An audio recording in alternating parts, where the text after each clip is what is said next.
So hi friends, welcome to legal X channel.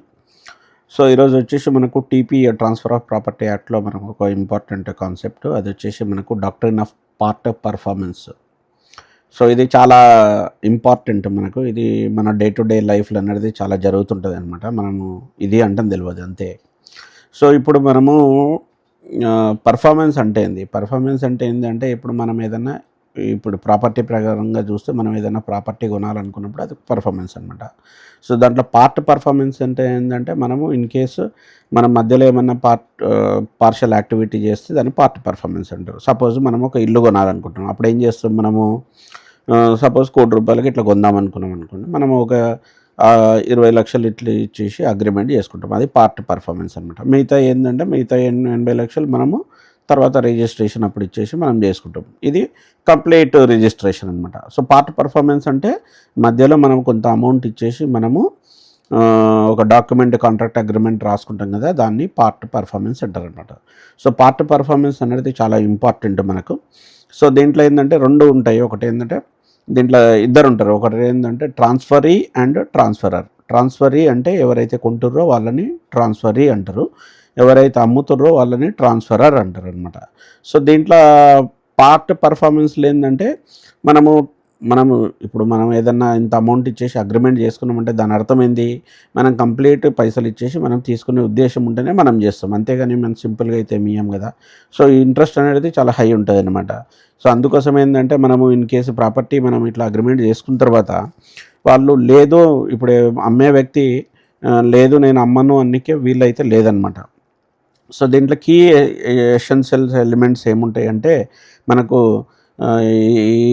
ఈ contract అనేది immovable property మీద ఉండాలి. అంటే మూవబుల్ ప్రాపర్టీ మీద ఇది నడవదనమాట పర్ఫార్మెన్స్ది, ఇమ్మూవబుల్ ప్రాపర్టీ మీద ఉండాలి. ఇమ్మూవబుల్ అంటే ల్యాండ్స్ కానీ ఏవైనా కానీ ఓకే, భూమికి అటాచ్డ్ అయి ఉన్నాయన్నమాట.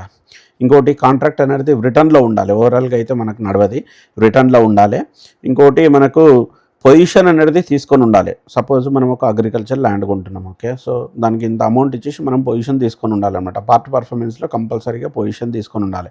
పొజిషన్ తీసుకోకుంటే మనకి పార్ట్ పర్ఫార్మెన్స్ కిందకైతే మనకు రాదనమాట. ఓకే, పొజిషన్ కంపల్సరీ తీసుకొని ఉండాలి. ఇంకోటి ఏంటంటే మనకు ఫర్దర్గా రిమైనింగ్ అమౌంట్ కట్టేసి మనము రిజిస్టర్ చేసుకునికి రెడీ అయి ఉండాలన్నమాట. ఓకే, సో మొత్తం కంప్లీట్ పర్ఫామ్ చేయడానికి అయితే రెడీ ఉండాలన్నమాట. ఇంకోటి లాస్ట్ ఏంది, ఈ కాంట్రాక్ట్ అనేది వ్యాలిడ్ ఉండాలి, ఎన్ఫోర్సబుల్, లా ప్రకారం ఎన్ఫోర్సబుల్ ఉండాలి. అంతేగాని ఏదో గవర్నమెంట్ భూమిని మనము రిజిస్ట్రేషన్ చేసుకుంటే అది లా ప్రకారం ఎన్ఫోర్సబుల్ కాదనమాట, మాది లా ప్రకారం ఎన్ఫోర్సబుల్ ఉండాలి. ఇది మనకు కీ ఎలిమెంట్స్ అనమాట, ఎసెన్షియల్ ఎలిమెంట్స్. ఇక్కడ పొజిషన్ అనేది చాలా ఇంపార్టెంట్. పొజిషన్ మనకు లేకుంటే మాత్రము ఇది మనకు సెక్షన్ 53A కింద పార్ట్ పర్ఫార్మెన్స్ కింద అయితే మనకు కన్సిడర్ చేయరనమాట. సో ఒకసారి పార్ట్ పర్ఫార్మెన్స్ చేసుకుంటే దాని ఎఫెక్ట్స్ ఎట్లా ఉంటాయి, ఎఫెక్ట్స్ ఎట్లా ఉంటాయంటే ఎవరైతే ట్రాన్స్ఫరర్ ఉంటారో సో వాళ్ళు అతను వెనుకకు పోయే ఉద్దేశం ఉన్నట మనకు లా అనేది ప్రొటెక్ట్ చేస్తుంది అనమాట. ఓకే, సో సపోజు అతను ₹1,00,00,000 మనకు అమ్మిండు అనుకో, ఇంకా అవతల వ్యక్తి ₹1,20,00,000 ఇస్తున్నప్పుడు అక్కడ పోనీకైతే దానికి ఉండదు అనమాట. ఎందుకంటే మనం ఆల్రెడీ పార్ట్ పర్ఫార్మెన్స్ చేసినాము, మనం ఆల్రెడీ ఇంట్రెస్ట్ చూపించినా, మనం కాంట్రాక్ట్ అగ్రిమెంట్ రాసుకున్నాం కాబట్టి మనతోనే కంపల్సరీ పోవాల్సిందనమాట. ఇంకోటి పొజిషన్ మనకు ఉంది కాబట్టి మనం పొజిషన్ వెకేట్ చేయడానికైతే మనం యాక్సెప్ట్ చేయమన్నమాట. ఇన్ కేసు మనని ఫోర్స్ఫుల్లీ వెకేట్ చేయించినా కంపల్సరీ లా ప్రకారం మనం పొజిషన్ తెచ్చుకోవచ్చు, దాని మీద ఆ రైట్స్ అయితే మనకు వస్తాయి అనమాట. ఇదేంటంటే ఈ పార్ట్ పర్ఫార్మెన్స్ కాంట్రాక్ట్ అగ్రిమెంట్ ఏంటంటే ఒక షీల్డ్ లాగా ఉంటుంది, అంతేగాని ఒక వెపన్ లాగా ఉండదు. So it is just like a shield, not like a sword. Okay, so కత్తిలాగా కాదు, షీల్డ్ లాగా మనం ప్రొటెక్ట్ చేస్తుంది అనమాట. ఎందుకంటే మనం లాస్ కాకుండా, ఎందుకంటే మనం ఏదైనా ప్రాపర్టీ కొనాలనుకున్నప్పుడు ఏంటి, మనం వేరే ప్రాపర్టీ అమ్మేషన్ దీని మీద ఇన్వెస్ట్ చేస్తుంటాం, ఇతను మధ్యలో అమ్మను అంటే మనకు లాస్ అయిపోతాం కదా, అట్లా మనకు ఒక షీల్డ్ లాగా ఉంటుంది అనమాట.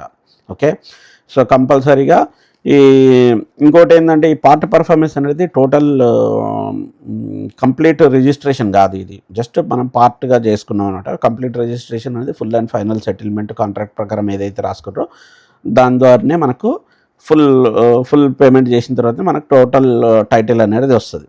ఓకే, సో ఇక్కడ ఇంపార్టెంట్ లిమిటేషన్స్ ఏమిటి, it is not create title, ఓ టైటిల్ అనేది క్రియేట్ చేయదు, ఓన్లీ ఏంటంటే పార్ట్ పర్ఫార్మ్ చేసినప్పుడు ఇంట్రెస్ట్ అనేది క్రియేట్ చేస్తుంది. ఇంకోటి మనం it cannot be used sue for a ownership. Okay, so మనకి ఓనర్షిప్ నేనే ఓనర్ని అంటాం, సూ చేయడానికి లేదనమాట. ఓన్లీ మనకేంటంటే మనం పొజిషన్లో ఉన్నాము, మనం పర్ఫార్మెన్స్ చేసినాం అంటే మనము కేసు అయితే వేసుకోవచ్చు. ఇది అనమాట మనకి ఇంపార్టెంట్. సో ఇక్కడ ఇంపార్టెంట్ కేసులా ఒకటి ఉందన్నమాట, నాతులాల్ వర్సెస్ పూల్చంద్ అంటది. ఓకే, సో పూల్చంద్ అన్నట్టయినా నాతులాల్కు ఒక ప్రాపర్టీ అమ్ముతాడు. ప్రాపర్టీ అమ్మేసి ఇంత పార్ట్ పేమెంట్ చేసుకొని వాళ్ళకి ఒక కాంట్రాక్ట్ క్రియేట్ చేసుకుంటారు. క్రియేట్ చేసుకున్న తర్వాత ఎప్పుడైతే రిజిస్ట్రేషన్కి వస్తుందో, సో పూల్చంద్ ఏమంటారంటే, లేదు నేను ఇప్పుడు ప్రాపర్టీ అమ్మతలేను, మీ పైసలు మీకు ఇచ్చేస్తా అంటారనమాట. సో ఇదేంటంటే ఇప్పుడు ఇష్యూ ఏంటంటే, ఇది సెక్షన్ 53 ఏ పార్ట్ పర్ఫార్మెన్స్ కిందకి ప్రొటెక్షన్ వస్తుందా లేదా అనేది ఒకటి ఇష్యూ. సో జడ్జిమెంట్ ఏమొచ్చిందంటే కంపల్సరీగా ఈ పార్ట్ పర్ఫార్మెన్స్ కింద తీసుకుంటారు. ఎందుకంటే నాతులాల్ అంటే ఆయన ఆల్రెడీ పార్ట్ పర్ఫార్మెన్స్ చేసిండు, కాంట్రాక్ట్ వ్యాలిడ్ కాంట్రాక్ట్ ఉంది, ప్లస్ పొజిషన్లో ఉండు కాబట్టి అతని పొజిషన్ తీసేయడానికి వీల్లేదు. కంపల్సరీ ఈ పర్ఫార్మెన్స్ అయితే కంప్లీట్ చేయాలి, కంపల్సరీ వాళ్ళకైతే రిజిస్ట్రేషన్ చేసి ఇవ్వాలని తీర్పు అయితే ఇచ్చిందనమాట. సో ఇది ఫ్రెండ్స్ మనకు పార్ట్ పర్ఫార్మెన్స్. ఇది ఇట చాలా ఇంపార్టెంట్ క్వశ్చన్, కంపల్సరీగా వస్తుంది. అలాగే మన ఛానల్ని ఇట సబ్స్క్రైబ్ చేసుకోండి, మీ ఫ్రెండ్స్కి ఇట రెఫర్ చేయండి. Thank you friends, thank you so much, bye.